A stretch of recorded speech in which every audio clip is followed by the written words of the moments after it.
चंद्रभान सद्गुरुदेव श्री नित्यानंद सिद्धयोगिने ओम श्री हरिवल्लभ चैतन्य सद्गुरुवे नमः। ओम श्री शिवानंद सिद्धयोगिने नमः। ओम मातृ पितृ चरण कमले नमः। ओम इष्ट देवताभ्यो नमः। ओम स्थान देवताभ्यो नमः। ओम सर्वदेवताभ्यो नमः। ओम हनुमते नमः। ओम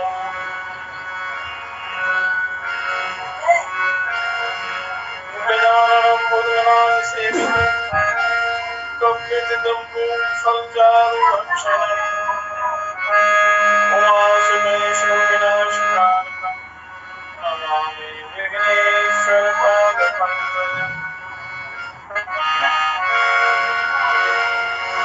करुणामय शिरसां देवं गौरीपुत्रं विनायकं भक्तास्मरे नित्यम् आयुर्कामार्थसिद्धिये।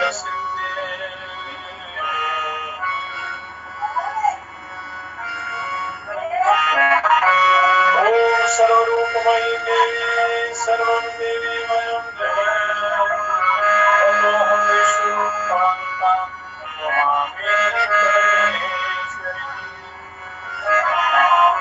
ॐ नन्दन्तु साधुका सर्वे विनश्यन्तु अवस्थाय शम्भवी प्रसन्नस्तु सदा। ओम पूर्णमदः पूर्णात् पूर्णमुदच्यते पूर्णस्य पूर्णमादाय पूर्णमेवावशिष्यते।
सदा भवानी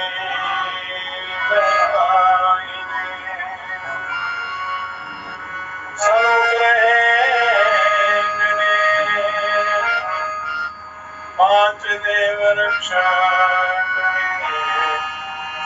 ब्रह्मा विष्णु मातृदेव रक्षा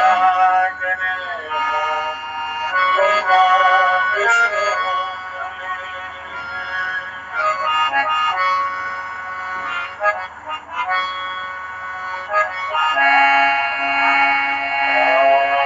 बड़ा हुआ तो क्या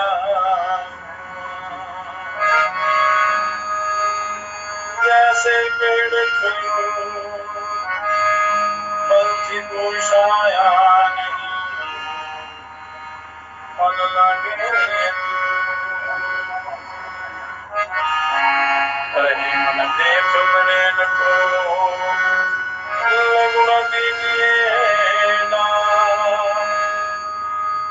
यहाँ काम है सुइए कहाँ करे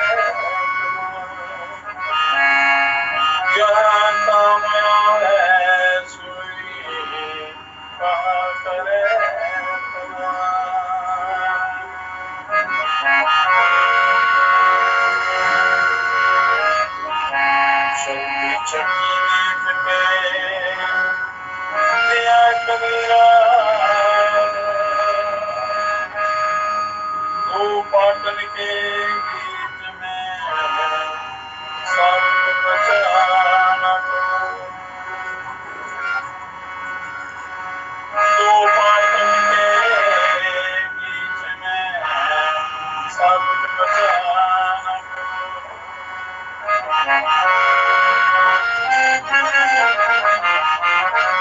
रात गवाई सोए में दिल से गायो हीरा दिल में नूर सा गोरी बदले हीरा दिल में नूर सा गोरी बदले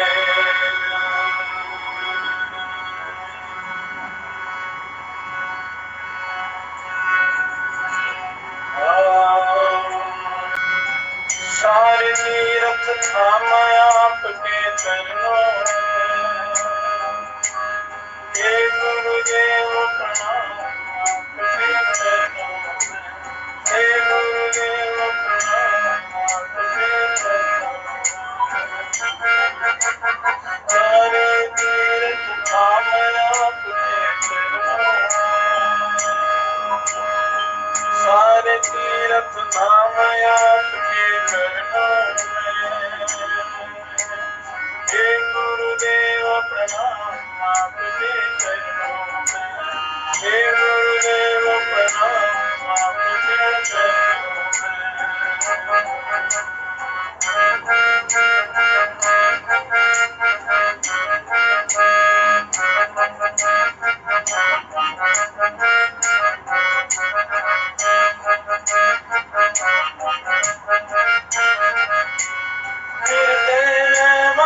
लक्ष्मी कंठ शारदा माता है कंठ शारदा माता है जो भी मुख से बदलते वो बदन सिद्ध हो जाता है वो बदन सिद्ध हो जाता है हे गुरु अम्मा हे गुरु विष्णु हे शंकर भगवान आपके चरणों हे गुरुदेव प्रणाम आपके चरणों हे गुरुदेव प्रणाम आपके चरणों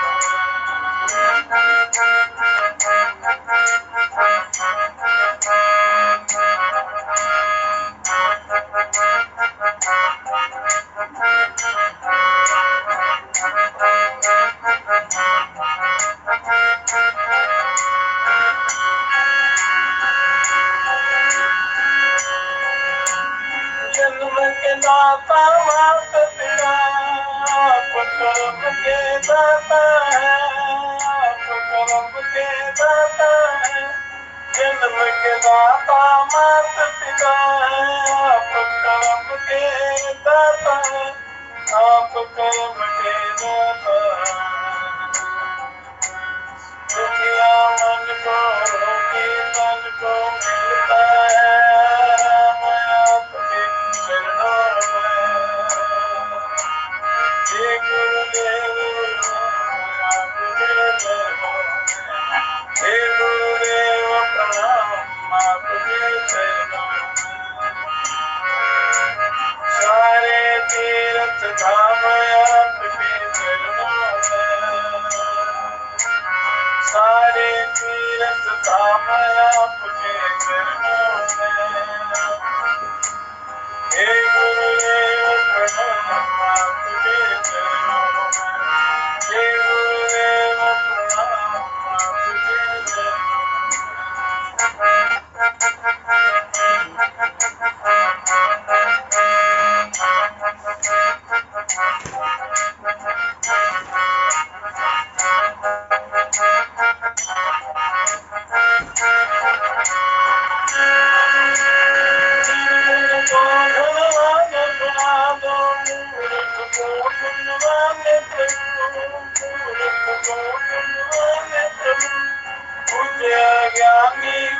ज्ञानी ज्ञान करो वरदान प्रभु ज्ञान करो वरदान हे महाज्ञानी रहो तुम्हारी समय आपके चरणों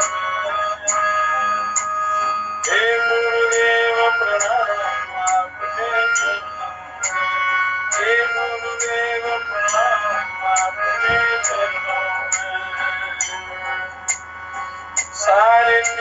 प्रणाम आपके चरणों में। हे गुरुदेव प्रणाम आपके चरणों में। हे गुरुदेव प्रणाम आपके चरणों में।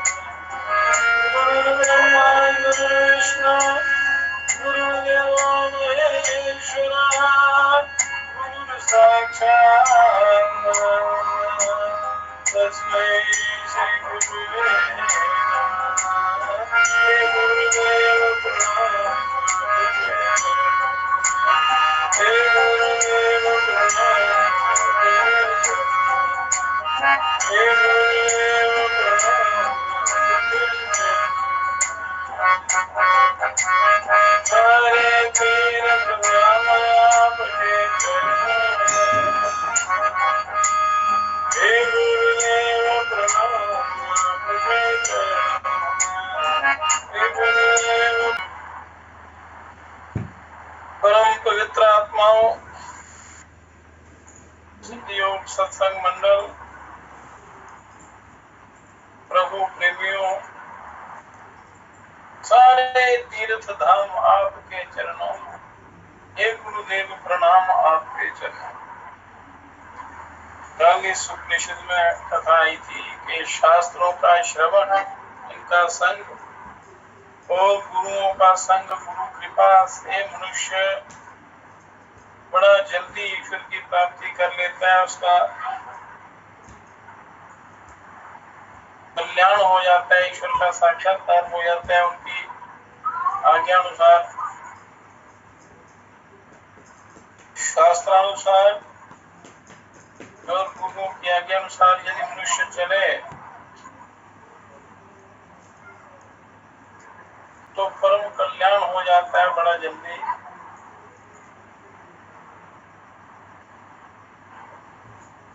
अब अभ्यास बैरागी की कथा चल रही थी कि चित्त की वृत्तियों के निरोध को योग कहते हैं। तो चित्त की वृत्तियां जो है उनका वर्णन किया। ये संसार की कोई भी वृत्ति संसार की तरफ जो जाती है वो उनका निरोध किए बिना आत्म साक्षात्कार नहीं होता, कल्याण नहीं होता। तो जितना भी प्रपंच है ये सब चित्त की वृत्तियां हैं। इनको अभ्यास और वैराग्य द्वारा धीरे धीरे शांत करना चाहिए। तो हम सब संप्रज्ञात समाधि तक पहुंचे थे। अभ्यास करते करते करते एक ज्ञान की योग की 7 भूमिकाओं का कल वर्णन किया था। धीरे धीरे अभ्यास वैराग्य के द्वारा हम संप्रज्ञात समाधि तक पहुंचते हैं। फिर पर वैराग्य के द्वारा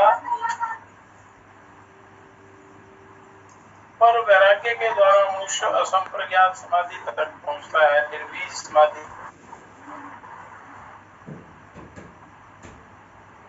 तो राज योग, हठ योग, सहज योग, नाद योग, सिद्ध योग,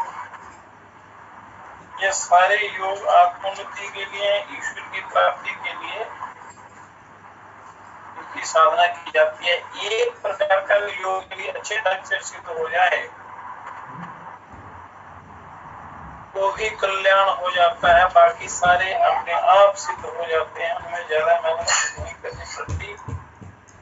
एक की साधना अगर ठीक ढंग से की जाए, एक सधे सब सधे, सब सधे सब जाए, इसलिए एक ऐसा मार्ग अपना लेना चाहिए। उसके सिद्ध होने पर बाकी अपने आप सिद्ध हो जाते हैं।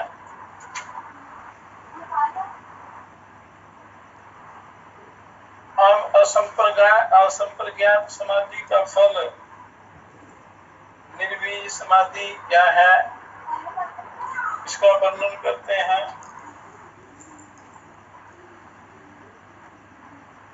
धारणा, ध्यान, प्राणायाम, धारणा, ध्यान करते करते करते मनुष्य और वैराग्य सहित ये साधना करते करते मनुष्य असंप्रज्ञात समाधि तक पहुंचता है। ज्ञान के बाद यम नियम आसन प्राणायाम धारणा ध्यान और अंतिम इसका चरण है समाधि। समाधि तक पहुंचता है आदमी तो इसकी तैयारी मनुष्य को यम नियमों के द्वारा शरीर का शुद्धिकरण होता है। वो सबका आधार है। आसनों से शरीर स्वस्थ रहता है, निरोग रहता है, किसी प्रकार की बीमारी की आशंका नहीं रहती। और स्वस्थ शरीर के द्वारा मनुष्य प्राणायाम करता है। प्राणायाम से आंतरिक अभ्यंतरिक मल जो है वो धुल जाते हैं। भयंकर से भयंकर बीमारियां भी दूर हो जाती हैं। शरीर पूर्ण स्वस्थ हो जाता है और मनुष्य जीवात्मा परमात्मा की तरफ अग्रसर होता है। तो प्राणायाम के द्वारा परम शुद्धिकरण होता है। उसके बाद जब नाड़ी जाल शुद्ध हो जाता है तो धारणा की जाती है। किसी एक लक्ष्य पर ध्यान कराने का नाम धारणा है। जब धारणा पक्की हो जाती है तो ध्यान लगना शुरू हो जाता है। जब ध्यान परिपक्व हो जाता है तो समाधि की अवस्था तक मनुष्य पहुंच जाता है। तो अभ्यास और वैराग्य के द्वारा धीरे धीरे धीरे अपने असंप्रज्ञात समाधि तक पहुंचना है। तो वैराग्य द्वारा विवेक ख्याति रूप सात्विक वृत्ति के विरुद्ध हो जाने पर दृष्टा के शुद्ध चेतन परमात्मा स्वरूप में अवस्थिति होती है। और यही असंप्रज्ञात अथवा निर्वीज समाधि कहलाती है। निर्वीज समाधि संसार का कोई भान नहीं रहता, बस आत्मानंद में मुझे जीव रहता है। इस समय चित्त में कोई वृत्ति नहीं रहती। जब असंप्रज्ञात समाधि सिद्ध होती है तो चित्त में समस्त वृत्तियों का निरोध हो जाता है, किंतु वृत्तियों को हटाने वाला निरोध का परिणाम रहता है। हटाने वाला चित्त की वृत्तियों को हटाने वाला जो निरोध है उसका परिणाम रहता है। आरंभ में असंप्रज्ञात समाधि बहुत कम समय वाली होती है, सात्विक क्षणिक होती है, किंतु जो जो धीरे धीरे अभ्यास बढ़ता है, संस्कार निरोध के संस्कार बेतुठान के संस्कारों को नष्ट करते जाते हैं। निरोध के संस्कार दूसरे संस्कारों को नष्ट करते जाते हैं। क्यों अधिक समय तक रहने वाली हो जाती है ये असंप्रज्ञात समाधि। ये प्रारंभ में थोड़े समय तक टिकती है, उसके बाद धीरे धीरे जो जो अभ्यास बढ़ता है, जो पक्की होती जाती है और इसकी अवस्था परिपक्व हो जाती है। और अंत में जब निरोध के संस्कार सारे संस्कारों को नष्ट कर देते हैं तब वे स्वयं भी नष्ट हो जाते हैं, जिनके द्वारा जिन संस्कारों के द्वारा निरोध होता है मृत्यु का, अंत में वो भी समाप्त हो जाते हैं। जिस प्रकार शीशा स्वर्ण के मल को जलाकर स्वयं भी जल जाता है और तब शरीर छोड़ने पर चित्त को बनाने वाले गुण अपने अपने कारण में लीन हो जाते हैं और दृष्टा शुद्ध चेतन परमात्मा स्वरूप में अवस्थित हो जाता है। और इसे कैवल्य की सत्योमुक्ति कहते हैं। इस देहांत अवस्था का उपनिषदों में वर्णन आया है। उपनिषदों में क्या लिखा है? यो अकामो निष्कामा आप्तकामो न तस्य प्राणा उत्क्रामन्ति ब्रह्मेव सन ब्रह्माप्येति। कि जो कामनाओं से रहित है और जो कामनाओं से बाहर निकल गया है, जिसकी कामनाएं पूरी हो गई हैं, जिसको केवल आत्मा की कामना है और उसके प्राण और इंद्रियां नहीं निकलते, वह ब्रह्म ही हुआ, ब्रह्म को पहुंचता है, वो ब्रह्म में ही लीन हो जाता है, ब्रह्म रूप हो जाता है साधक। उसके ये प्राण इंद्रियां नहीं निकलती। ब्रह्म ही हुआ, ब्रह्म कोई पहुंच जाता है सीधे परमात्मा में लीन हो जाता है। तो जिन योनियों ने असंप्रज्ञात समाधि का लाभ प्राप्त कर लिया है, जिन लोगों ने, जिन योनियों ने असंप्रज्ञात समाधि प्राप्त की है, किंतु उनके चित्त से वित्थान के सारे संस्कार अभी नष्ट नहीं हो पाए हैं, कुछ शेष रह गए हैं। अगर संस्कार शेष रह जाते हैं, इस अवस्था में श्री राम को होने पर वे आदित्य लोक को प्राप्त होते हैं, आदित्य लोक हो जाते हैं। जिनकी असंप्रज्ञात समाधि के कुछ संस्कार शेष रहते हैं, तो वो आदित्य लोक को प्राप्त होते हैं और उनका मार्ग उत्तरायण कहलाता है।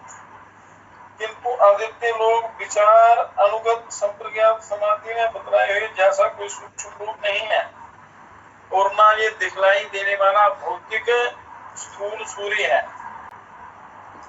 वह विशुद्ध सत्वमय चित्त है, विशुद्ध सत्वमय अपना ही चित्त है, जिसको हमने ईश्वर के चित्त के नाम से कई स्थानों में वर्णन किया है।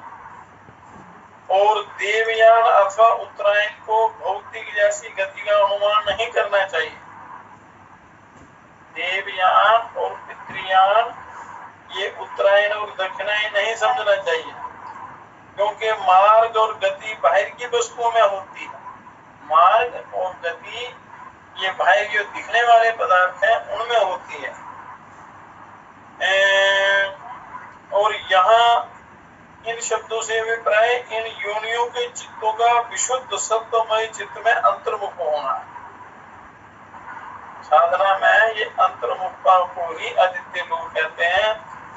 वहां अमानव ईश्वर के अनुग्रह द्वारा इस शेष वित्थान के संस्कारों के निवृत्त होने पर चित्त के गुणों के अपने कारण में लीन होने पर वे योगी शुद्ध परमात्मा स्थिति प्राप्त कर लेते हैं। ये हो गई असंप्रज्ञात समाधि। ब्रह्मलोक में पहुंचकर वह कार्य, ब्रह्मलोक में ये जीव पहुंचता है जिसके थोड़े बहुत संस्कार शेष रहते हैं, तो शवल ब्रह्म को लांग कर उस कार्य से परे उसका अध्यक्ष पर ब्रह्म है, उसके साथ ऐश्वर्य को भोगता है। इसको क्रम मुक्ति कहते हैं। ये क्रम मुक्ति है, ये क्रम मुक्ति का विधान है। अवतार, अवतार किसको कहते हैं? स्वरूप अवस्थिति को प्राप्त किए हुए, जिन्होंने आत्म तत्व को प्राप्त किया है, ऐसे योगियों हुए जिन योगियों ने अपने चित्त से असंप्रज्ञात समाधि द्वारा सारे संस्कारों को नष्ट कर दिया है, वित्थान के सारे संस्कारों को नष्ट कर दिया है, किंतु उनके चित्त में प्राणियों के कल्याण का संकल्प बना हुआ है। मतलब एक संकल्प रहता है उनके अंदर के लोगों का कल्याण हो, तो उनके चित्तों को बनाने वाले गुण अपने कारण में लीन नहीं होते।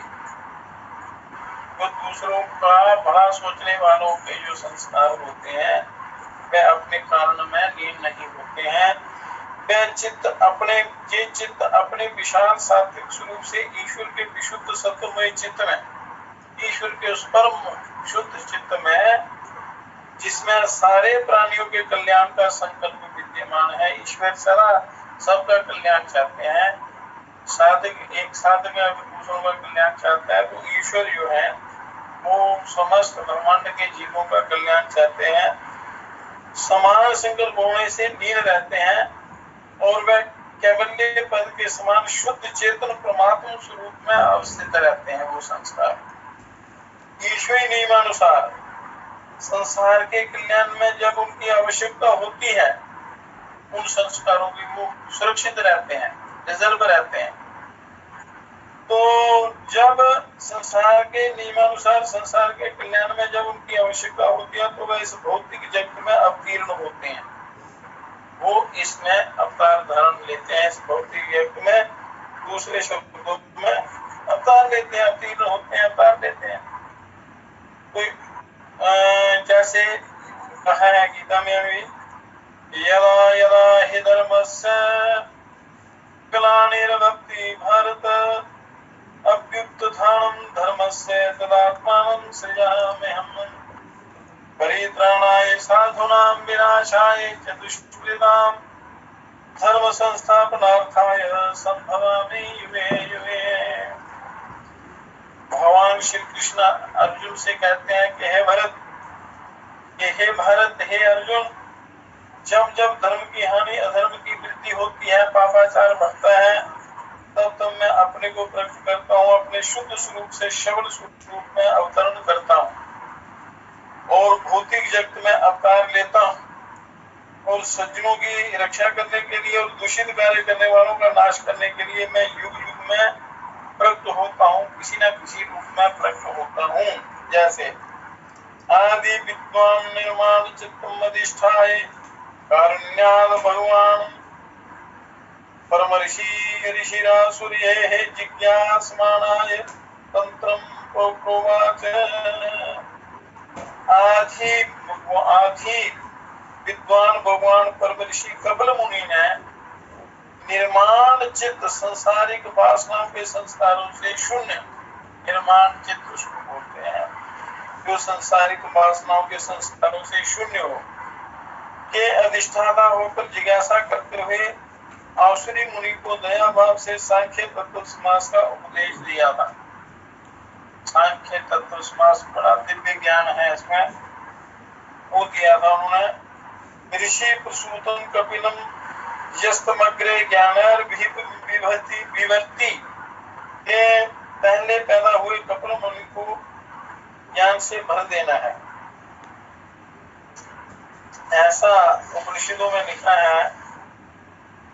असंप्रज्ञात समाधि का स्वरूप दिखलाकर अब अगले सूत्र में ये बतलाते हैं कि जिन योगियों ने पिछले जन्म में विचारानुगत से ऊंची आनंदानुगत अथवा अस्मितानुगत संप्रज्ञात समाधि को प्राप्त कर लिया है, उनको असंप्रज्ञात समाधि की प्राप्ति के लिए अन्य साधारण मनुष्यों जैसी पुरुषार्थ की अपेक्षा नहीं होती।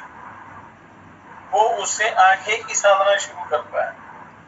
वह जहाँ जन्म ही से पिछले योग बल के कारण इसके प्राप्त करने की योग्यता रखते हैं। जिन्होंने पिछले जन्म में साधना की है, किसी कारणवश वो रह जाते हैं, जहां तक पहुंचे होते हैं, तो अगली साधना उनकी वहीं से शुरू हो जाती है, बाकी पिछला नहीं करना पड़ता।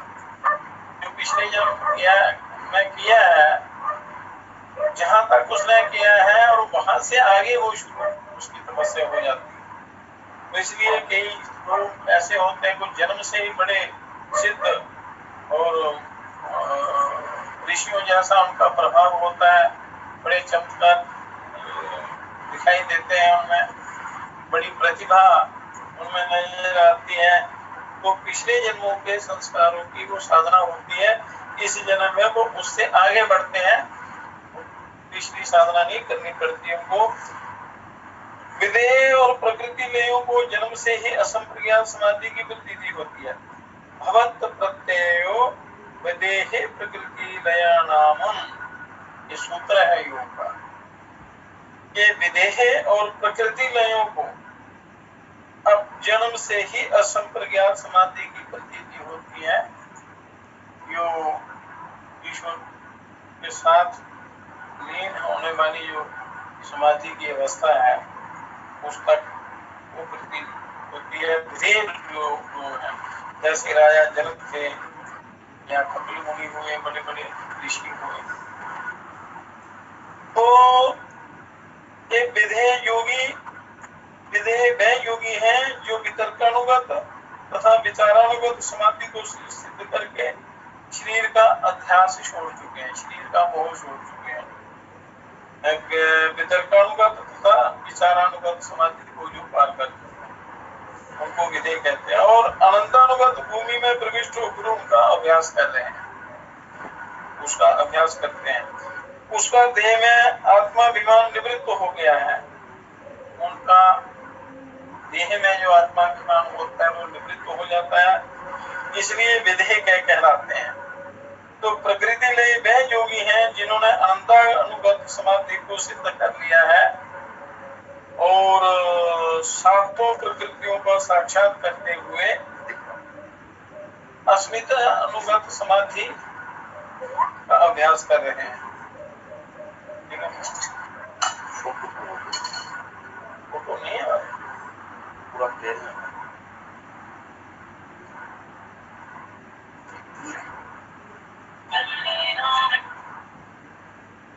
जी जी ठीक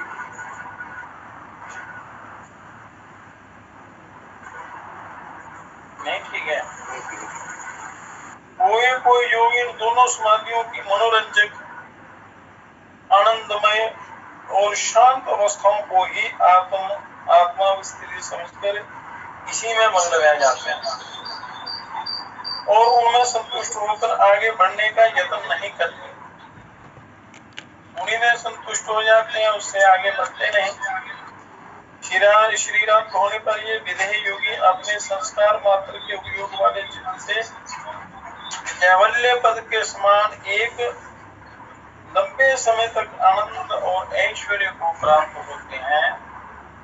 इसी प्रकार प्रकृति लय अपने अधिकार के सहित चित्त के साथ शरीर के त्याग के बाद विदेहों से भी अधिक लंबे समय तक अस्मिता प्रकृति में कैवल्य पद के समान अनंत का अनुभव करते हैं।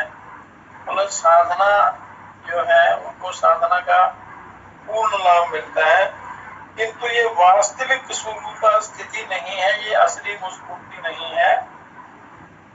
जैसा कि सांख्य दर्शन में बतलाया है, बड़े ग्रंथों में, दूसरे ग्रंथों में भी इसका वर्णन किया है।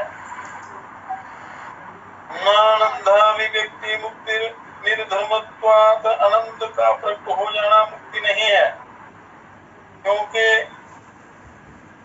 आत्मा का धर्म नहीं है, किंतु अंतःकरण का धर्म है।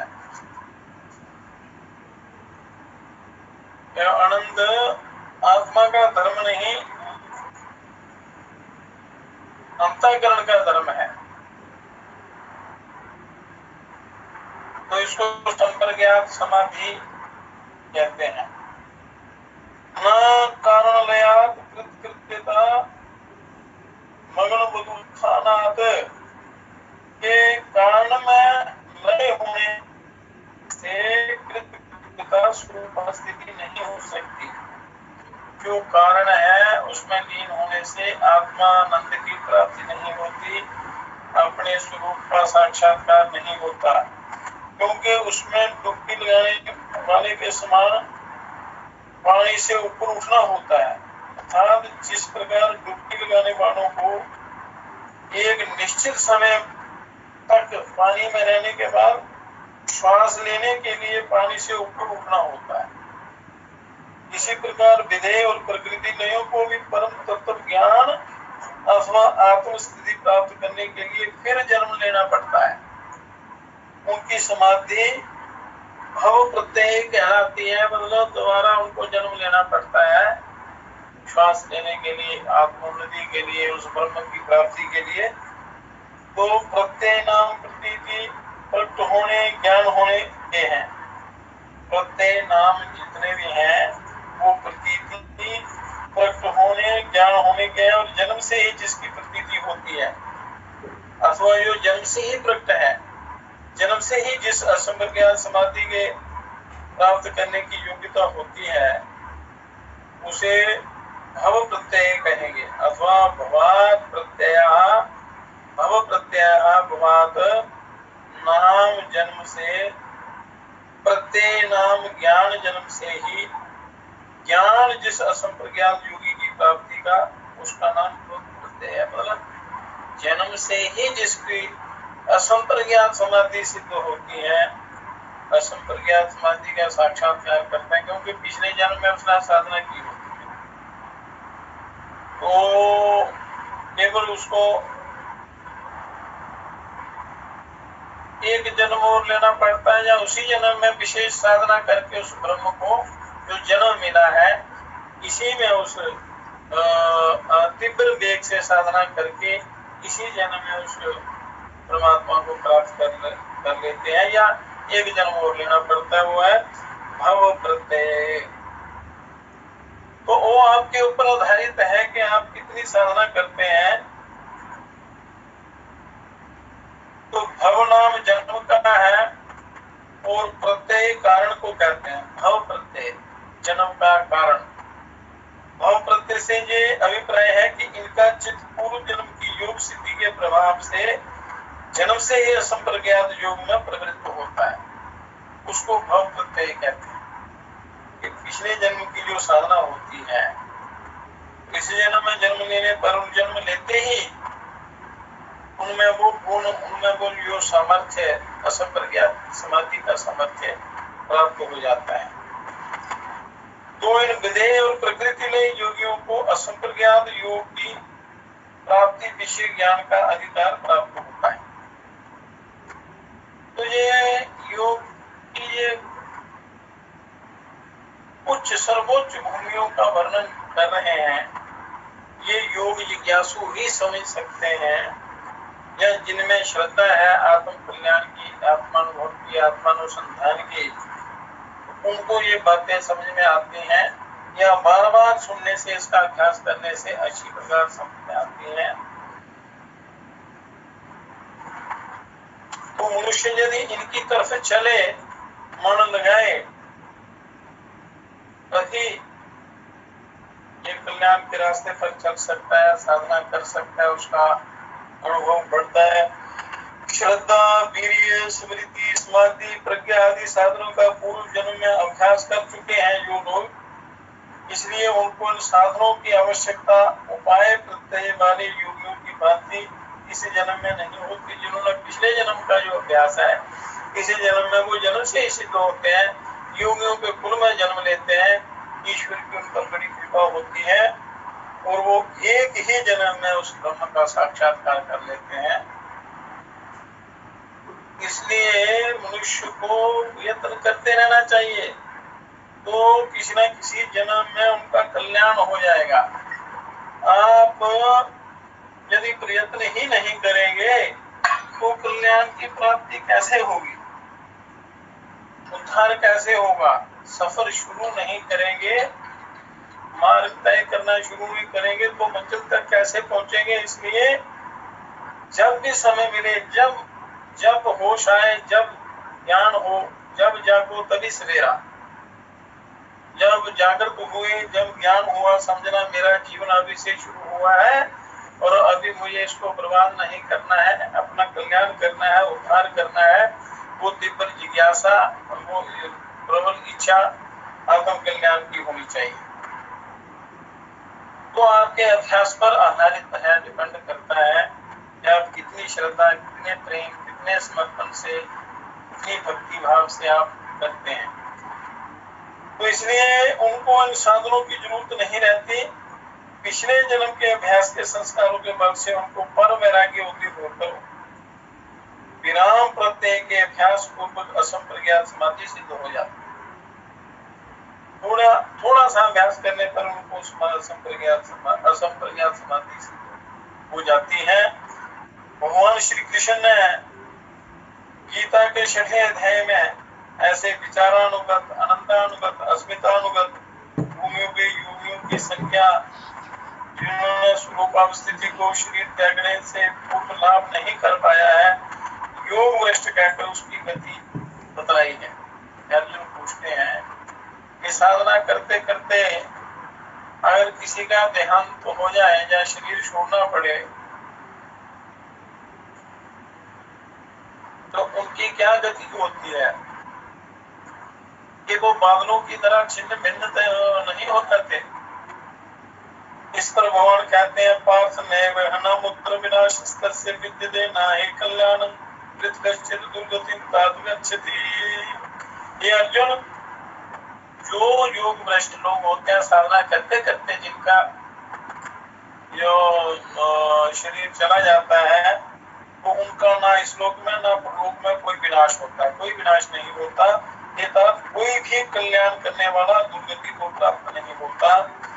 कोई भी व्यक्ति कल्याण की इच्छा करने वाला, कल्याण की चाह से अभ्यास करने वाला कभी भी दुर्गति को प्राप्त नहीं होता। जितनी वो साधना करता है अगले जन्म में वो वहीं से शुरू हो जाता है, जहाँ तक उसने साधना की हुई होती है उसके आगे वो वहां से अगले जन्म में शुरू कर देता है। उसको जन्म भी वैसा मिलता है, संग भी वैसा मिलता है, और फिर वो साधना करके कल्याण को प्राप्त होता है। तो प्राप्य पुण्य कृतं लोकान उषित्वा शाश्वते समाशुचिना श्रीमतांगे योग भ्रष्टो विजायते। योग भ्रष्ट पुण्यात्माओं के लोगों को प्राप्त होकर वहां बहुत देर तक निवास करके वहां के सुखों को प्राप्त करके फिर उनके घर में जन्म लेता है जो शुचि हो, श्रीमान है, जो पवित्र है, जो संत है, योगी है और साधक हैं, उनके श्रीमानों के घर में उसका जन्म होता है ताकि उसको वो वातावरण ही वैसा मिले कि वो अगली साधना अपनी वहीं से शुरू करे जो उसने पिछले जन्म में अपने साधना करते करते छोड़ी थी। अथवा योगी नाम एव कुले भक्ति धीमतामम एतद्धि दुर्लभतरम लोके जन्म यदृशम। बुद्धिमान योगियों के कुल में ही वो जन्म लेता है जो पिछले जन्म में साधना करते करते चला जाता है। लोक में इस प्रकार का जो जन्म है वह बड़ा दुर्लभ है। योगियों के कुल में जन्म लेना बहुत ही दुर्लभ है। बड़े पुण्य कर्म किए हों तो ईश्वर की कृपा से योगियों के घर में, सिद्ध पुरुषों के, महापुरुषों के घर में जन्म होता है। वो जन्म बड़ा दुर्लभ है। तो तत्तम तत्र न बुद्धि संयोगं लब्धे पार्वदेहिकं जतते च ततो भूया संसिद्धो कुरुनंदना। वहां उसे पूर्व जन्म की योग वाली बुद्धि मिल जाती है। योग वाली बुद्धि उसको प्राप्त हो जाती है, वो कल्याण मार्ग पर चलना प्रारंभ हो जाता है। और हे अर्जुन, वह फिर सिद्धि के लिए यत्न करता है, आत्म सिद्धि के लिए, आत्मानुसंधान के लिए, योग की प्राप्ति के लिए, स्वरूप की स्थिति प्राप्ति करने के लिए, अपने आत्मज्ञान की प्राप्ति के लिए वो वहां प्रयत्न करता है। और पूर्वाभ्यासेन तेनेव क्रियते हे वशो अपि सह जिज्ञासुरपि योगस्य शब्द ब्रह्मादि वर्तते। मैं उसी पहले अभ्यास से अवश्य होकर सिद्धि में खींच लिया जाता है, विवश होकर वहां चला जाता है। योग का जिज्ञासु भी शब्द ब्रह्म से आगे निकल जाता है। योग की इच्छा मात्र करने वाला व्यक्ति भी शब्द ब्रह्म को पार कर जाता है, उस परिपूर्ण ब्रह्म ओंकार को पार कर जाता है और ब्रह्म लोक को प्राप्त होता है। केवल योग की इच्छा करने वाला, और जो योग साधना करता है तो उसका तो कहना ही क्या, उसका तो जीवन सफल हो जाता है, परम कल्याण हो जाता है। योगी लगातार प्रयत्न करता हुआ धीरे धीरे सारे पापों को धोकर अनेक जन्मों की सिद्धि के अनंतर परम गति को पा लेता है। जो योग करते करते करते उस ब्रह्म को, परम सिद्धि को ये जीव प्राप्त कर लेता है। अतः योग करते रहोगे, योग धीरे धीरे तो मिल जाएगा ओ ब्रह्म धीरे धीरे। जो करते रहोगे अभ्यास धीरे धीरे तो सिद्ध हो जाएगा योग धीरे धीरे। इस प्रकार धीरे धीरे धैर्य से लगे रहना चाहिए आत्म कल्याण में, क्योंकि शरीर का भरोसा नहीं। एक मामूली सी हवा से इस शरीर का अंत हो जाता है, तो इसका क्या अभिमान करना। और कभी भी ना बुरा सोचना चाहिए, ना बुरा करना चाहिए, कहना चाहिए, ना कहना चाहिए, ना सोचना चाहिए, ना करना चाहिए बुरा, क्योंकि शरीर का कोई भरोसा नहीं। इससे अच्छा काम ही लेना है, कल्याण की तरफ ही आपने जाना है। तो इसलिए इतने परम पवित्र, इतने अमूल्य और इस पवित्र महान अति दुर्लभ देव दुर्लभ जीवन को पाकर भी जो मनुष्य साधना नहीं करता, फिर उसका कल्याण कैसे होगा? जो करता है, समय का सदुपयोग करता है, जीवन का सदुपयोग करता है, तो उसका परम कल्याण हो जाता है। और ये आखिरी मौका है। तो इस प्रकार मनुष्य को आत्म साधना में रत रहना चाहिए, अन्यथा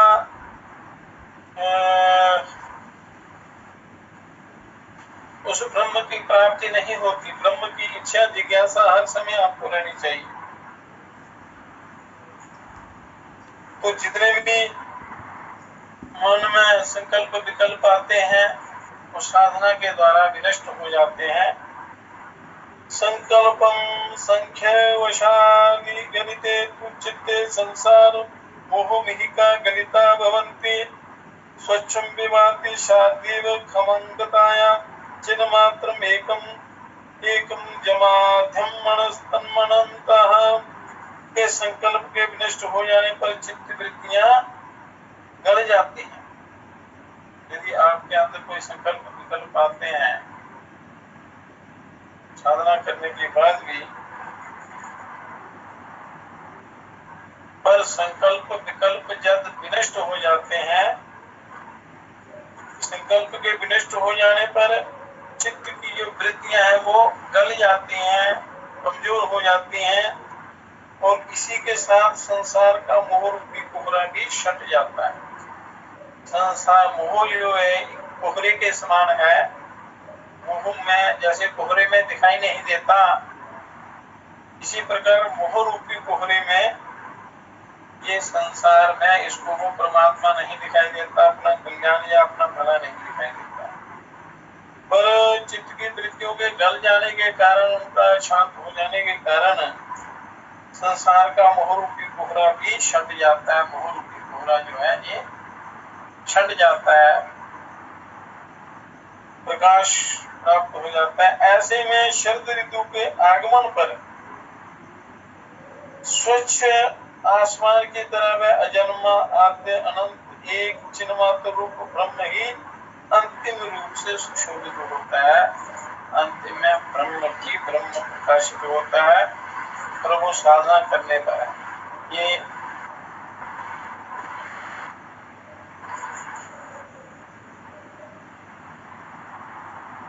ऋषि उसके प्रश्नों का उत्तर दे रहे हैं, उसको समझा रहे हैं। कहते हैं बिना कर्ता और रंग के आकाश चित्रित सा प्रतीत होता है। बिना दृष्टा के स्वयं अनुभूत निद्रा ही स्वप्न दिखलाई देता है। और ये चिदात्मा साक्षी रूप सबके प्रति समान रहने वाला स्वच्छ निर्विकल्प तथा दर्पणवत है, शीशे की तरह है। उसमें बिना किसी आकांक्षा के तीनों लोग प्रतिबिंबित हो रहे हैं। ये चिदात्मा में तीनों लोग प्रतिबिंबित हो रहे हैं बिना किसी संशय के। एकम ब्रह्मम चिदाकाशम सर्वात्मकम खंडितम इति भाव्य यत्नेन चेतश्चांचल्ये शान्ते रेखोपरेखा बलिताः यथेकः पीपरीशिना तथा त्रैलोक्यं बलितं ब्रह्मेकमिह दृश्यताम्। सर्वरूप सर्व चिदाकाश रूप और अखंडित ब्रह्म एक है। अनंत अखंड एक रूप एक रस है वो ब्रह्म। चित्त की चपलता शांत करने के लिए प्रयत्न पूर्वक ऐसी भावना करनी चाहिए। तीनों लोकों से युक्त ब्रह्म के दर्शन उसी प्रकार करने चाहिए जैसे एक मोटी पत्थरशिला पर रेखाएं ऊपर खिंची होती हैं, उसी प्रकार दर्शन करने चाहिए। ब्रह्म से भिन्न किसी अन्य कारण के न होने पर इस जगत की उत्पत्ति नहीं हुई है। तो खरगोश के सींग की तरह ये त्रिकाल बाधित है। तो इस प्रकार मैंने प्रभु का आत्म कथन जो ज्ञातव्य था उसे जान लिया, जो विलक्षणता देखी थी उसे देख लिया, और जो चिरकाल से थका था मैं अब विश्रांति को प्राप्त हो चुका हूँ। ये दिव्य ज्ञान सुनकर वो परमानंद को प्राप्त हुए, परम शांति को। देखिए निदान इस संपूर्ण जागतिक माया से विमुक्त होकर तथा संशय विहीन होकर तुम चिन्ह मात्र के दर्शन करो। चिन्ह मात्र के अतिरिक्त कुछ है ही नहीं, ऐसा समझो। उस ब्रह्म के सिवा, उस प्रभु के सिवा कुछ है ही नहीं। उन्हीं में ध्यान करो, उन्हीं का चिंतन करो, उन्हीं में लीन हो जाओ। फिर कहते हैं निरस्त कल्पना जालमदित मच्चित्तत्वं परम पद्मं सा एव भूमतां प्राप संशान्ते शेष गिर्विका महाध्याशात दियो ये याता निम्नस्तमाताम जंतो कृत विचारस्य विघ्न दुत्ति चेतसाः मननं त्यज्यतो नित्यं किंचित् परिणतं मनाः दृश्यं संत्यज्यतो हेयं उपादेयं उपपेयुषाः द्रष्टारं पश्यतो नित्यं द्रष्टारं पश्यता विज्ञातव्ये परेतव्ये जागरूकस्य जीवताः सुप्तस्य गणसम्मोहमे संसार वर्तमने अत्यंत पक्व वैराग्य दर्शेषु रसेष्वपि संसार वासना जाले खग जाल इवा धनुंधुना प्रोटिते हृदय ग्रंथो श्लेथे वैराग्यं हंसा कात्कं फलमासाद्य यथा बारी प्रसीदति तथा विज्ञान वहिता स्वभाव संप्रसीदति। जिन्होंने संकल्प विकल्प के बंधन को काट दिया है अपने उस तीक्ष्ण योग बुद्धि के द्वारा, जो चित्तत्व रहित महान पद को पा चुके हैं, ऐसे ही साधक निष्पाप होकर ब्रह्म को प्राप्त होते हैं। उस ब्रह्म को धीरे धीरे धीरे अभ्यास करते करते, साधना करते करते मनुष्य ब्रह्म को प्राप्त कर लेता है। मन को वश में करके जो विमनस्क हो गए हैं, शांत चित्तता उनको उनकी प्रखर मेधा की परिचायिका है।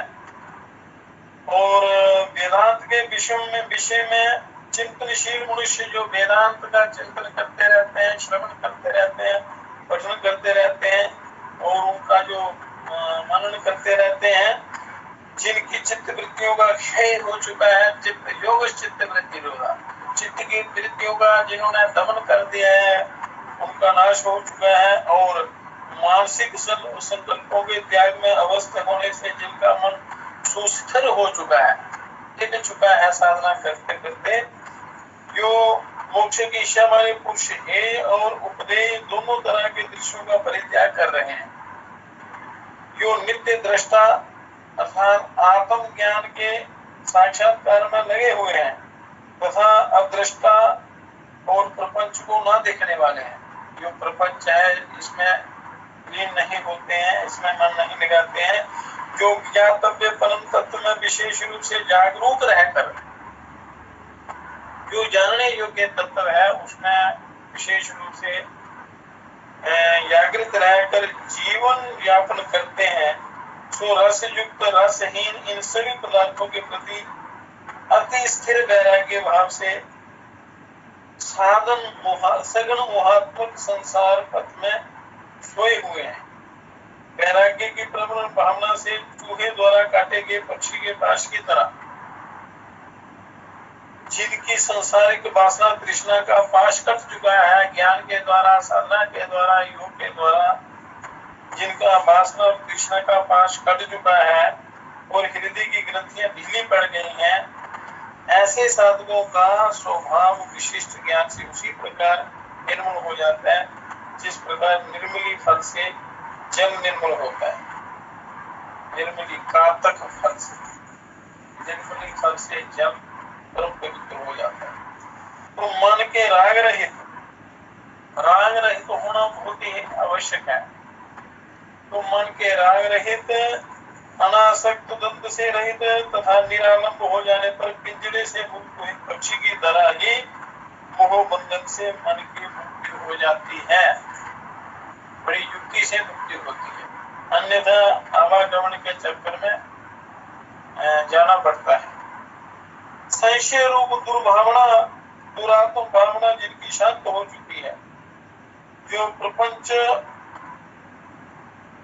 कौतुक से विमुक्त है, उनका चित्त पूर्णमासी के चंद्रमा के समान विशेष शोभा पाता है, इतना शुद्ध हो जाता है कि पूर्णिमा के चंद्रमा की तरह, शरद ऋतु के पूर्णिमा के चंद्रमा की तरह। शरद ऋतु में चंद्रमा बिल्कुल स्पष्ट, और वैसे भी हर पूर्णमासी को जब पूर्ण चंद्रमा पूर्ण होता है, साधक का मन चित्त वैसा हो जाता है, पवित्र, शांत, आनंदमय। तो हृदय ग्रंथि, विष्णु ग्रंथि, रुद्र ग्रंथि, साधना करते करते तीनों ग्रंथों का जब भेदन हो जाता है, तो फिर ईश्वर की प्राप्ति का अधिकारी ये जीव बन जाता है। तो उसके लिए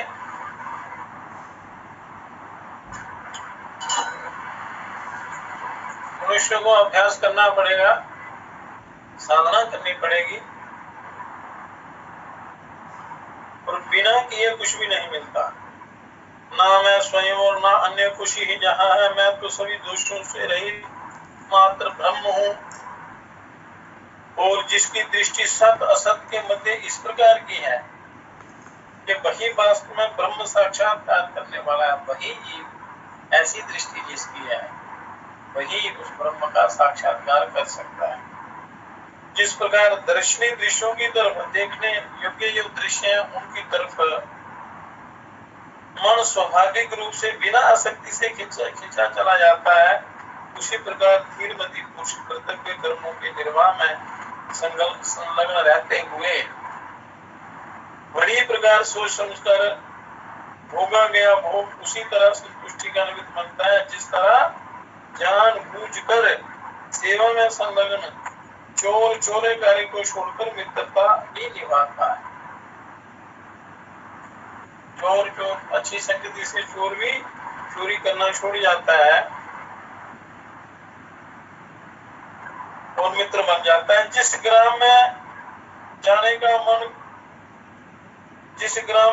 का मन में कभी विचार नहीं था, ऐसे ग्राम में अचानक आ जाने पर यात्री जिस आश्चर्य भरी दृष्टि से उसे देखता है, उसी दृष्टि से ज्ञानी पुरुष भोग ऐश्वर्यों पर दृष्टिपात करता है। अचानक किसी अनजान गांव में आप चले जाते हैं, जहाँ नहीं जाना होता है, अचानक चले जाते हैं, तो बड़ी आश्चर्यमयी दृष्टि से उसको देखते हैं। उसी प्रकार उनका देखना बड़ा अलग सा होता है, अलग अनुभव होता है। तो उसी दृष्टि से ज्ञानी पुरुष भोग ऐश्वर्यों पर दृष्टिपात करता है, उसी दृष्टि से, वो राग वाली दृष्टि से नहीं, ऐसी विचित्र दृष्टि से। तो बिना श्रम से उपलब्ध हुई स्वल्प मात्र भोग सामग्री को नियंत्रित मन वाला साधक बहुत अधिक समझते हुए कष्टदायी मानकर त्याग देता है। ये भोग सामग्रियों को जो ज्ञानी, सच्चा ज्ञानी है, उसको त्याग देता है, क्योंकि उनका परिणाम कष्टदायी होता है। शत्रु के बंधन से मुक्त होने पर जो राजा भोजन के एक राय से संतुष्ट हो जाता है, वही राजा शत्रु द्वारा आक्रांत और अवध न किए जाने पर राज्य के विशाल वैभव को भी तुच्छ मानता है। ऐसी मन की स्थिति होती है। तो हाथ से हाथ को मलकर, दांत से दांत को पीसकर तथा अंगों से अंगों को दबाकर, अर्थात सुख की संपूर्ण पराक्रम, अपने द्वारा किए हुए ये संपूर्ण पराक्रम है, और साहस द्वारा मन को जीतने का प्रयास करे मनुष्य। इस संसार सागर में मन पर विजय पाने से बढ़कर अन्य उपाय नहीं है।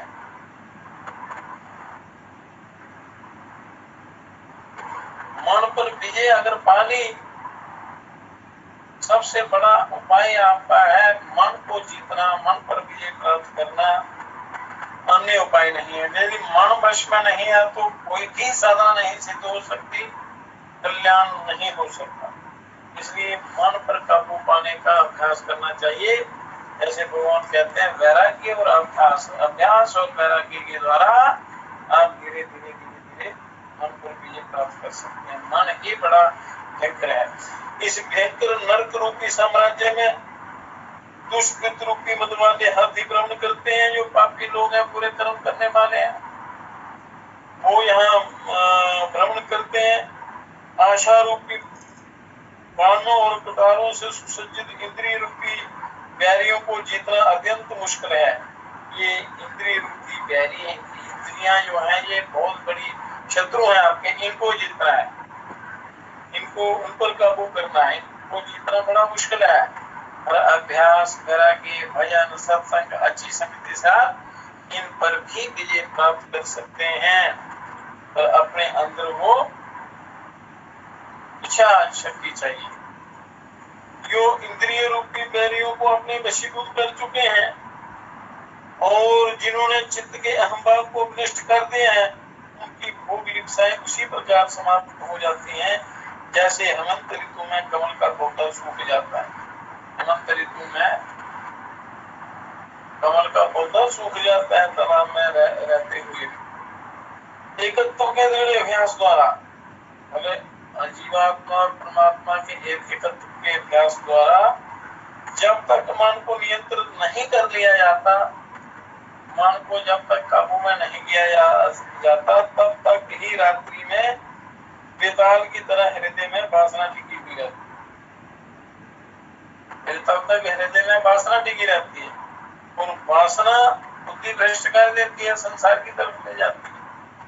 वासना के क्षय को ही परम शांत पद कहते हैं। विवेक रहित व्यक्ति के मन अपने मन को, विवेकशील व्यक्ति अपने मन को अभिष्ट सिद्धि के लिए, सेवक के समान सभी प्रयोजनों की पूर्ति के लिए मंत्री रूप तथा संपूर्ण इंद्रियों को नियंत्रित करने के लिए सामंत रूप बना लेते हैं, ऐसा मेरा विचार है। इस प्रकार वो ऋषि अपने उस पुत्र को, विदात मुनि को ये ज्ञानोपदेश दे रहे हैं।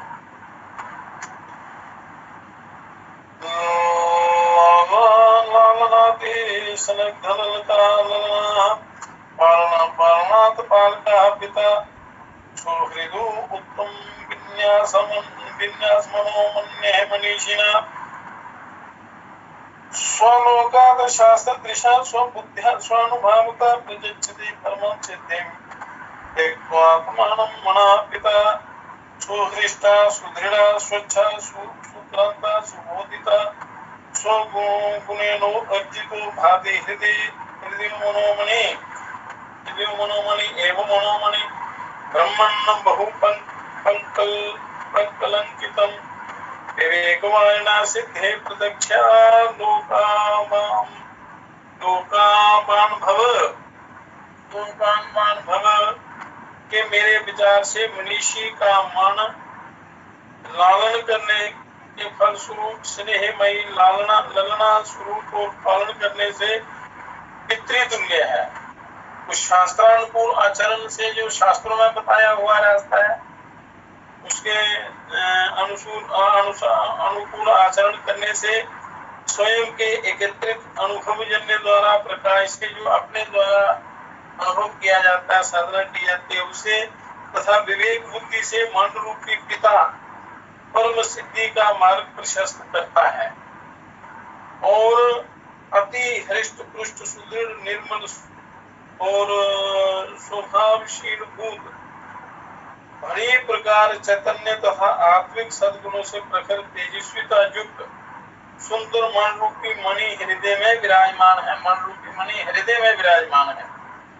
हे ब्राह्मण, बहुविध वासना तृष्णा के कीचड़ से सने इस मन रूपी मणि को, वासना तृष्णा रूपी कीचड़, ये वासना और तृष्णा कीचड़ है, संसार में फंसाने वाले कीचड़ हैं। इन मन रूपी मणि को विवेक रूपी जल से निर्मल करके, ज्ञान रूपी जल से के ज्ञान के द्वारा इस मन का शुद्धिकरण अंतःकरण करके साधन सिद्धि के लिए चमकदार बनाए। साधन में रद्द करें, साधन की तरफ हमारा मन मोड़े, ताकि साधना के द्वारा हम आत्मोन्नति को प्राप्त करें। तो सद्विवेक का सहारा लेकर, सद्विवेक अच्छी बुद्धि का सहारा लेकर, बुद्धि के असली सत्य का अनुसंधान करके और इंद्रिय रूपी बैरियों को तुम छिन्न भिन्न कर पाओगे। इसी से संसार रूपी भवसागर से पार उतरने में सक्षम हो जाओगे। इन पर विजय प्राप्त करने पर आप संसार सागर से पार उतरने में सक्षम हो जाओगे, उस ब्रह्म को प्राप्त कर लोगे, करने की योग्यता आपके अंदर प्राप्त हो जाएगी। तो मनुष्य को सबसे पहले उस ब्रह्म ज्ञान की प्राप्ति के लिए इस शरीर को उपयोगी बनाना होता है। परमात्मा की कृपा से यह बड़ा दिव्य शरीर मिला है, तो उसमें यम नियमों का पालन करते हुए कुछ आसन थोड़े बहुत जितनी आवश्यकता हो शरीर के लिए जो उपयोगी हो, अपनी प्रकृति के अनुसार, अपनी सामर्थ्य के अनुसार, शक्ति के अनुसार जो शरीर आज्ञा देता हो, तो वो साधना अवश्य करनी चाहिए। शरीर का छिलना ढूंढना बहुत आवश्यक है। तो जब आप योग एक उत्तम विधि है उस शरीर को क्रियाशील रखने की, शरीर को स्वस्थ रखने की उत्तम युक्ति, उत्तम विधि, उत्तम एक्सरसाइज है, उत्तम साधना है, सर्वोत्तम साधना है, वैज्ञानिक साधना है, जिसके द्वारा निश्चित लाभ होता है। तो आसने रुजोहंती, आसनों से बीमारियां दूर होती हैं। तो हर बीमारी के लिए अलग अलग आसन है। कुछ ऐसे सिद्ध ऋषि मुनियों ने, जैसे प्रभु योगेश्वर प्रभु रामलाल जी द्वारा आविष्कृत ये 9 जो जीवन तत्व की क्रियाएं हैं, अगर दूसरे आसन ना भी कर सके, अपनी शरीर की सामर्थ्य के अनुसार क्रियाएं करनी चाहिए। पर ये जो जीवन तत्व साधना है प्रभु जी के द्वारा बनाई हुई, और महाराज जी ने उनको पुस्तकों में भी दिया है और बड़े अच्छे ढंग से किया है और उनसे ज्ञान प्राप्त है। तो ये 9 आसन जीवन तत्व कराते हैं। अगर ये 9 आसन लगातार करते रहे 2 समय, तो कायाकल्प हो जाता है, शरीर कभी रोगी नहीं होता, स्वस्थ रहता है, भयंकर से भयंकर बीमारियां व्याधियां दूर होती हैं। पर नियमित रूप से यदि करें तो इसमें सर्वोत्तान आसन है, स्कंद चालन है, और नाभि संचालन है, अग्निसार होती है, नाभि संचालन की 3-4 क्रियाएं हैं, कप चालन है, बाल मचलन, बाल ध्यान, नाड़ी संचालन इत्यादि उत्क्षेपण। ये 9-10 प्रकार के आसन हैं, जीवन तत्व आसन। तो 5 वर्ष से लेकर 100 वर्ष की आयु तक वो व्यक्ति कर सकते हैं और उनसे लाभ भी पूरा मिलता है। तो धीरे धीरे उन आसनों को भी बताएंगे। आसनों के बाद आता है प्राणायाम। तो प्राणायाम ये अष्टांग योग के मध्य में आता है। तो ये सांसारिक लाभ भी, शारीरिक लाभ भी इससे मिलते हैं और आध्यात्मिक लाभ भी इससे मिलते हैं। ये मध्य में आता है, ये दोनों को कवर करता है, शारीरिक बाहरी साधनों को भी और आभ्यंतरिक साधनों को भी। आभ्यंतरिक जो हमारे चक्र हैं, ध्यान केंद्र हैं, तो ये आत्मा की तरफ ले जाता है, शरीर को शुद्ध करता हुआ आत्मा की तरफ, परमात्मा की तरफ ले जाता है प्राणायाम। प्राणायाम के समान कोई तप नहीं है। प्राणायाम के द्वारा सारा नाड़ी जाल शुद्ध हो जाता है, जो हमारे धारणा, ध्यान, साधना में, समाधि में खुद सहायक होता है। प्राणायाम अनेक प्रकार के प्राणायाम हैं। तो इनमें भस्त्रिका प्राणायाम आप हर मौसम में कर सकते हैं। प्रातः, सायं, दोपहर को खाली पेट करना चाहिए प्राणायाम को।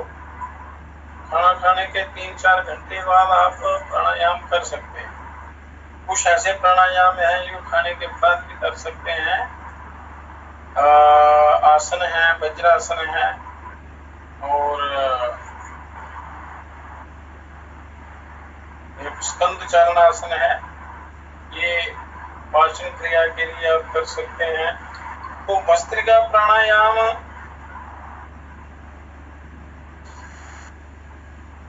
अब गर्मी का मौसम है तो पहले प्राणायाम आपने बाएं स्वर से करना है। सबसे पहले श्वास बाहर निकालना है। ये प्राणायाम करने का एक बड़ा विज्ञान है। ये जब भी प्राणायाम करना हो तो श्वास आप पहले बाहर जरूर निकालें, नहीं तो प्राण बिगड़ने की संभावना रहती है। तो प्राण पहले रेचक कर लिया, दायां स्वर बंद किया, बाएं से रेचक कर लेना, फिर बाएं से श्वास भरना, लोहार की धोपड़ी के समान श्वास अंदर लिया और बायां स्वर बंद करके अल्प विराम दिया, थोड़ा रोकना, फिर एकदम निकाल देना दाएं से, फिर वेग पूर्वक करना, थोड़ा अपने शरीर के का सामर्थ्य देकर ताकत से लेना छोड़ना, फिर उसी चीज जहां से निकाले दाएं से निकालना, फिर दाएं से भर लेना।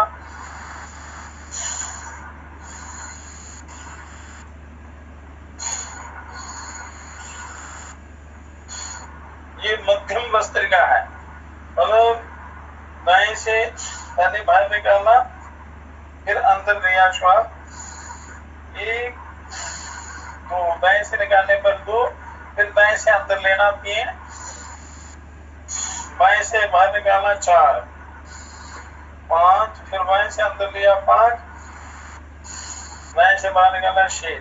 मतलब लगातार करना है इसको तेज गति से। 8 और 9वीं बार श्वास भर के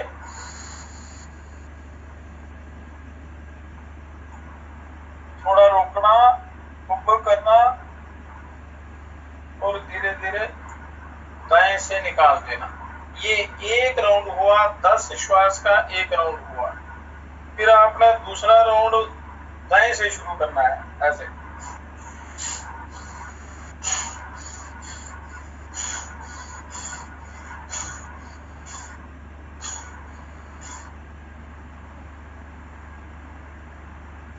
नौवीं बार श्वास अंदर भर के थोड़ा रोकने के बाद बाएं से निकाल देना। ये हो गया दूसरा राउंड, दाईं ओर से दूसरा राउंड। अब तीसरा राउंड बाईं तरफ से शुरू करना है।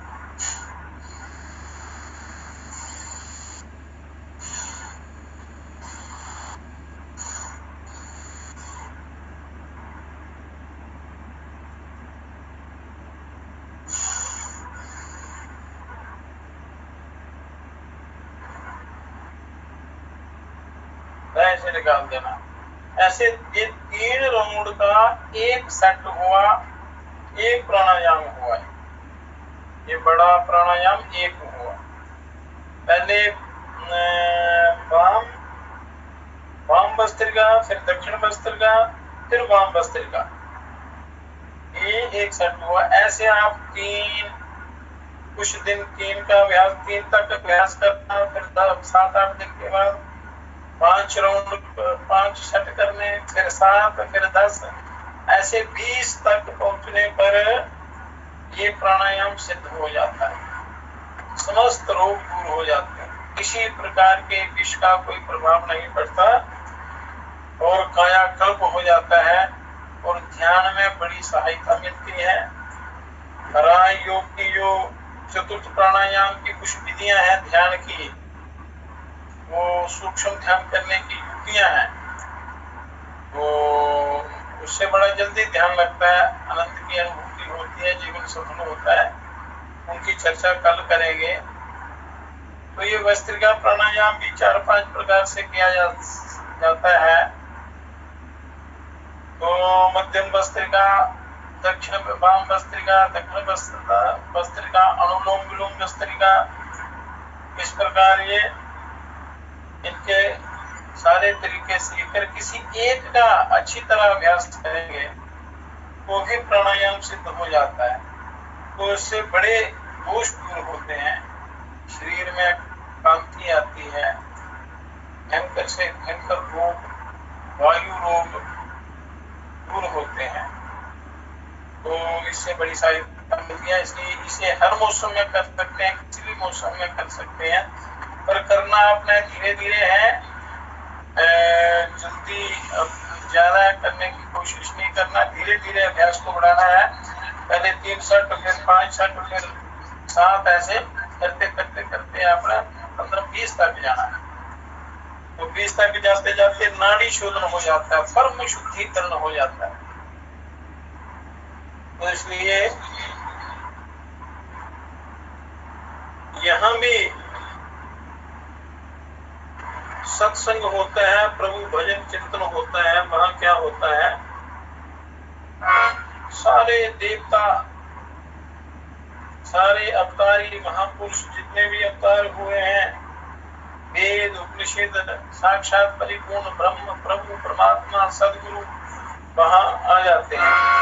तो उन नेत्रों से आपने वो दर्शन करने हैं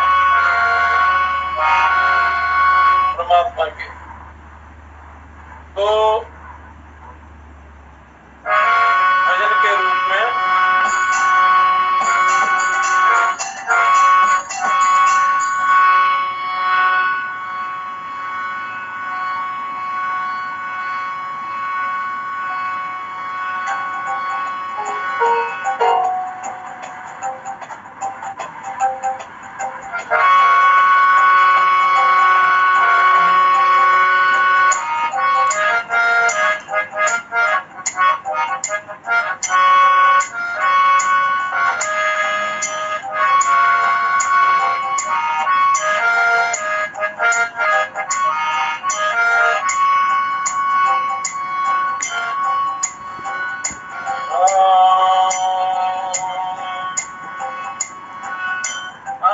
इस भावना से वहां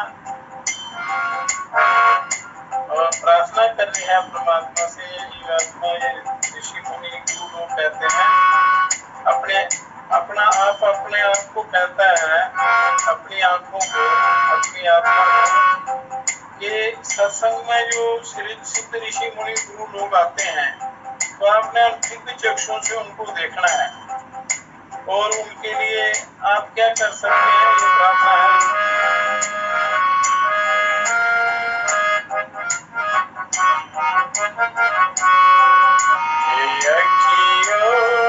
करो दर्शन सतगुरु,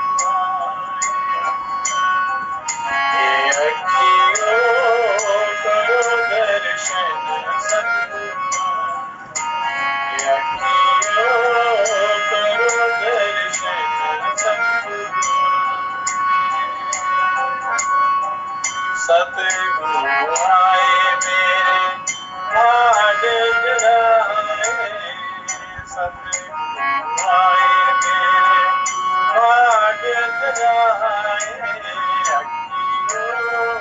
करो दर्शन सतगुरु,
करो दर्शन सतगुरु।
नेत्रों से उस परिपूर्ण ब्रह्म परमात्मा का साक्षात्कार करना है। जहाँ भी सत्संग भजन कथा कीर्तन होता है तो वहाँ वो सूक्ष्म रूप से विराजमान रहते हैं।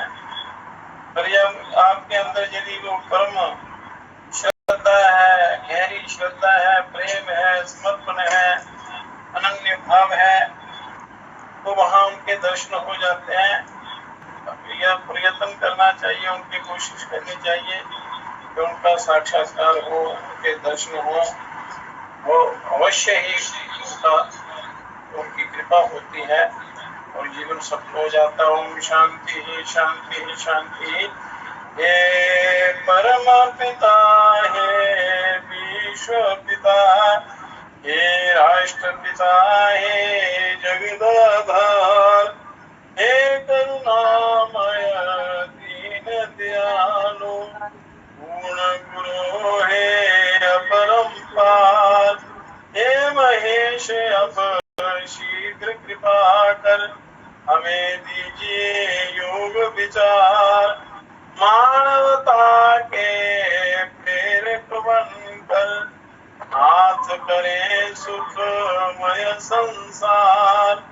हे परम पिता, हे विश्व पिता, हे राष्ट्र पिता, हे जगदाधार, हे राष्ट्र इष्ट पिता हे जगदाधार।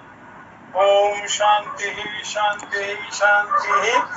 सत्य सनातन का प्रकाश हो, मानवता योग का विकास हो, विश्व में शिव शक्ति का प्रकाश हो, सभी सबका कल्याण हो, सभी कर्तव्य पायन हो, परस्पर प्रेम हो। हरि ओम तत्सत, हरि ओम तत्सत, हरि ओम तत्सत।